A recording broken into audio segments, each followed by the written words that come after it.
এই যে এই লেহেঙ্গাটা, লেহেঙ্গার ব্লাউজ আপনারা তো দেখেইছেন এটাকে কিনতে। তো এটা ইন্দ্রদার বিয়ের জন্যই কিনেছিলাম।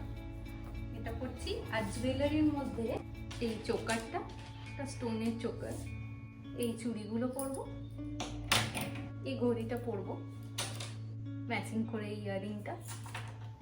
আর একটা জিনিস পরার খুব ইচ্ছা আছে, সেটা হচ্ছে এই ব্রেসলেটটা, 3টে আংটি দেওয়া এই ব্রেসলেট।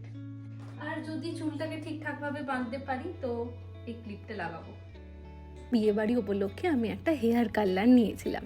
এর আগে কখনো সেভাবে এরকম হেয়ার কালার তো ব্যবহার করা হয়নি। তো ম্যানুয়াল পরবার পরে ওই হেয়ার কালারটা কিভাবে ব্যবহার করতে হয় সেই নিয়ে ভীষণ কনফিউশন হচ্ছিল। এই দেখো দেখো, আমি এখন, তুমি ধরে আছো এইরকম করে ধরবে তো, তো তুমি এই বাটনটা টিপবে, বুঝলে? হ্যাঁ, এই চুলটাকে এরকম লম্বা করে এই যে হাড়ি কাটার মতন জায়গাটা আছে এর মধ্যে গলিয়ে দেবে, দিয়ে বাটনটা টিপে ধরবে, সব চুলটা ঘুরে ঘুরে ঘুরে ঘুরে ঢুকে যাবে। হয়েছে? এবার বাটনটা প্রেস করো। উপর দিকে উঠে যাচ্ছে শুধু।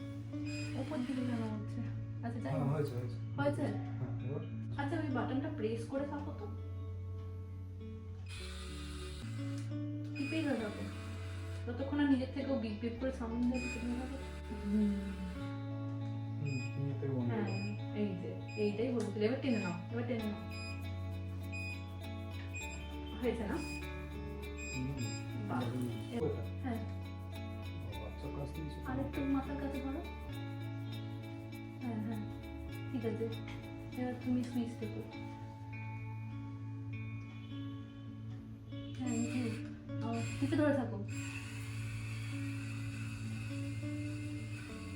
যতক্ষণ না গোটাতে পারবে, ততক্ষণ হয়েই ঘুরতেই থাকবে। তুমি ঘুরিয়ে যাও না, সুইচটা টিপেই রাখো। ও টিপেই রাখতে হবে সুইচ, বুঝতে পেরে গেছি আমি এবার ঠান্ডাটা। চারদিকে চারটে সুইচ আছে। হ্যাঁ, তুমি এখন এই সাইডের করছো বলে হয়ে গেছে। এবার নামিয়ে দাও।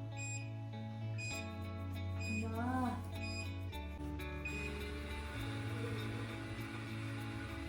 আমার চুলগুলো জট পাকিয়ে গরম হয়ে গেছে, আর কোনো না, নাহলে কেউ চুল থেকে যাবে ওখানে। অফ করে দিয়েছি। হয়েছে না? ভালো লাগছে।